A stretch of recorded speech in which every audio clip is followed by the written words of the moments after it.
So just on our way to pick up our carcass. Very lucky that on this farm we've got some really good tracks running through it. So actually, having walked around for 2 hours, I think it's okay to be lazy and use the car. We'll catch you back up once we reach the carcass. So we've got our road just here. I've dragged it from just over there. I shot it. I was standing up behind that spinney there. So dragged it down here and then just reversed the car down to it. We've got a lovely hardcore track that runs straight down the centre of the farm. Just having a look, so it's part of a group of four does that were over here, and they've sort of petered out somewhere, but quite often find that once you start growlicking something, the others all reappear and present another shot again. So just going to keep our eyes peeled whilst we growlick this one. So you can actually see where the other three does are. They've buggered off over there, so I think we're pretty safe to say we're not going to get another one today, but it's no bad thing. We've already got one on the ground and starting to feel a bit tired, quite fancy some lunch. Just going to quickly growlick this one up. Always glove up, always tend to find that just helps keep some of the muck and stuff off your hands. You still do get a bit dirty and mucky, but it just helps a little bit. And then trying out this Ember Leaf kale, which I've had for a few months now. Seems to be very good. Slightly sort of high maintenance in terms of, they say you should strop it after every use, which trying to do to see if it preserves the edge on it. But anyway, let's get to work on this little beastie. So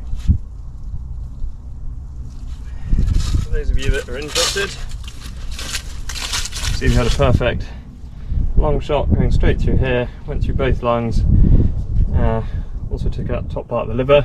The animal was slightly quartering, but beautiful animal to have taken out.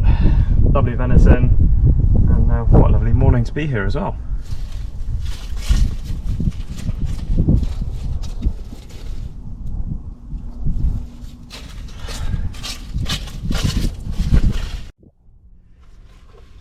So that's it. Hunt over and done with.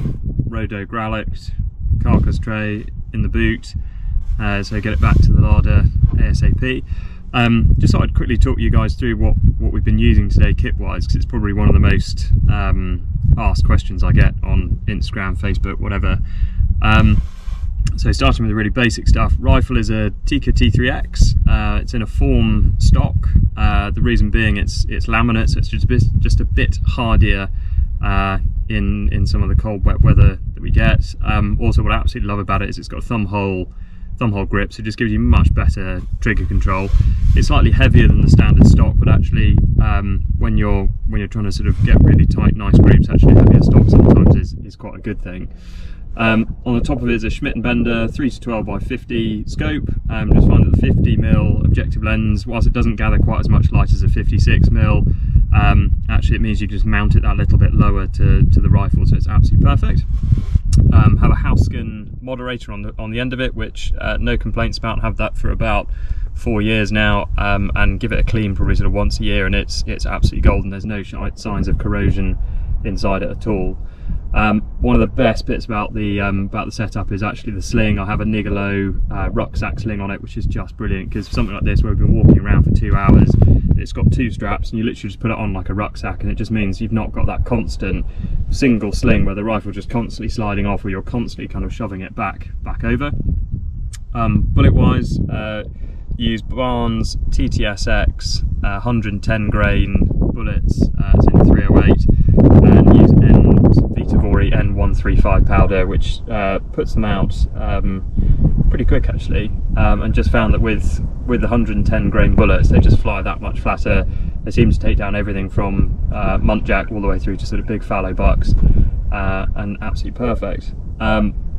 Other kit wise, using Spartan bipods, which I just love, because again, most of the time, so shot today was off stick, so didn't need a bipod, so didn't want to have a big heavy Harris bipod strapped to the front of it 24/7. Just have a Spartan bipod that's either on my bino harness or on my waist, and I just clip it on whenever I need it.